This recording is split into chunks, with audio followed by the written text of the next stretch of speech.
Hey everyone, welcome back to the channel. Have you ever felt like the world is just screaming?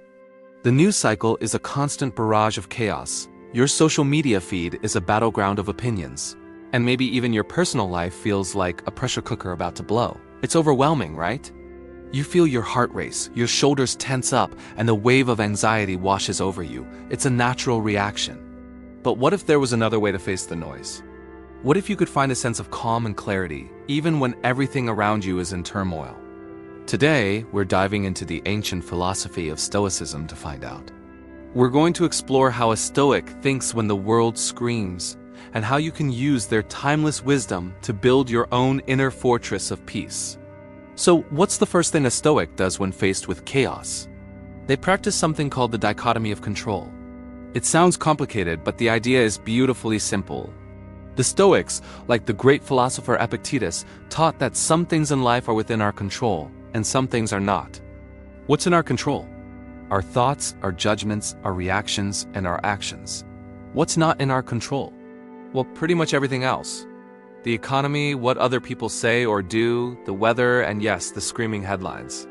The modern world constantly tries to convince us that we should have an opinion on everything, that we should be outraged by every injustice, and that we must fix every problem. This is a recipe for exhaustion and anxiety. A Stoic, however, consciously separates these two categories. When they see a chaotic news report, they don't immediately get swept up in the emotional storm. Instead, they ask themselves a crucial question: is this within my control? If the answer is no, they practice acceptance. This isn't about being passive or apathetic. It's about strategically conserving your energy. Why waste your precious mental and emotional resources on things you cannot change? It's like trying to shout back at a hurricane. You'll only end up exhausted and hoarse. By accepting what is outside your control, you free up an incredible amount of energy to focus on what you can control, your own response. This brings us to the second Stoic principle, focusing on your inner world. While the external world might be screaming, your internal world can be a sanctuary of calm. The Stoics believe that it's not events themselves that disturb us, but our judgments about them. Think about that for a second. It's not the traffic jam that makes you angry. It's your judgment that the traffic jam is a terrible, unfair thing that is ruining your day. Someone else in that same traffic jam might be calmly listening to a podcast, perfectly content. The event is the same, but the internal responses are worlds apart. So, when the world screams, a Stoic turns their attention inward. They examine their initial impressions. That flash of anger, that surge of fear, they see it not as a command, but as a suggestion. They can choose whether or not to agree with it.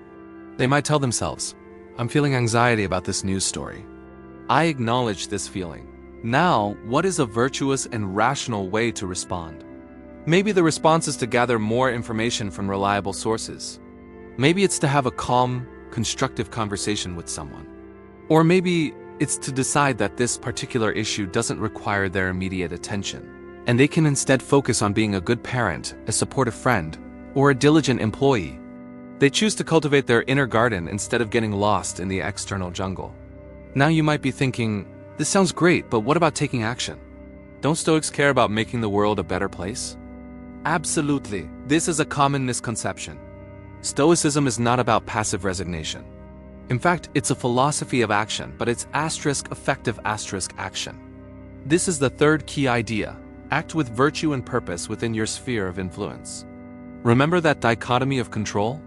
Once you've identified what is actually within your power, the Stoic ideal is to act on it with courage, justice, temperance, and wisdom, the four cardinal virtues. So if you're outraged by a social injustice, a Stoic wouldn't just scream into the void on social media. They'd ask, what can I actually do about this? Maybe you can't change the entire system overnight, but you can donate to a reputable charity. You can volunteer your time, you can educate yourself and those around you respectfully. You can vote. You can treat the people in your own life with more kindness and fairness. The Stoic focuses their efforts where they can make a real, tangible difference, however small. They understand that a stable society is built by stable individuals. By being the best, most virtuous version of yourself, you are already making the world a better place. Your calm becomes a ripple in a chaotic pond. Let's look at a practical technique the Stoics used called premeditatio malorum, or the premeditation of evils.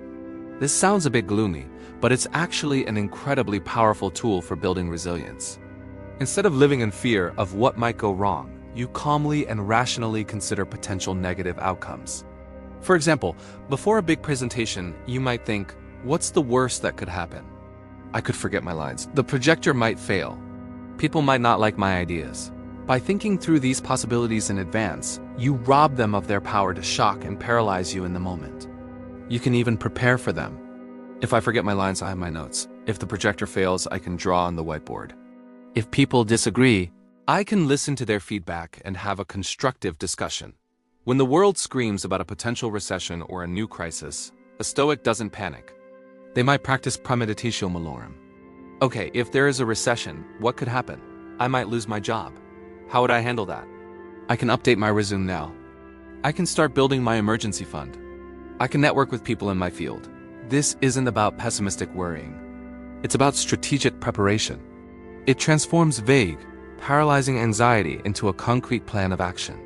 By mentally rehearsing adversity, you become stronger and more adaptable when it actually arrives. You're no longer a victim of circumstance, but a prepared strategist. Finally, a Stoic cultivates a sense of perspective.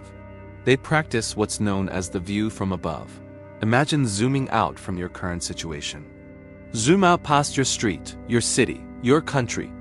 See the earth as a tiny, beautiful blue marble floating in the vast, silent darkness of space. From this perspective, how significant is that annoying comment someone left on your post? How earth-shattering is that minor inconvenience at work? The Roman emperor and Stoic philosopher Marcus Aurelius constantly reminded himself of the immense scale of time and space. He wrote about the countless empires that had risen and fallen, the billions of people who had lived and died. This isn't meant to make you feel insignificant or to say your problems don't matter. It's meant to right-size them. It helps you distinguish between a genuine crisis and a temporary frustration. When the world is screaming about the latest 24-hour news drama, the view from above reminds you that this too shall pass. It helps you connect with a sense of shared humanity and the timeless flow of life. It anchors you in a reality that is much larger and more enduring than the fleeting chaos of the moment. This perspective provides a profound sense of peace and stability. So to recap, when the world screams, a Stoic doesn't scream back. First, they practice the dichotomy of control, focusing their energy only on what they can influence.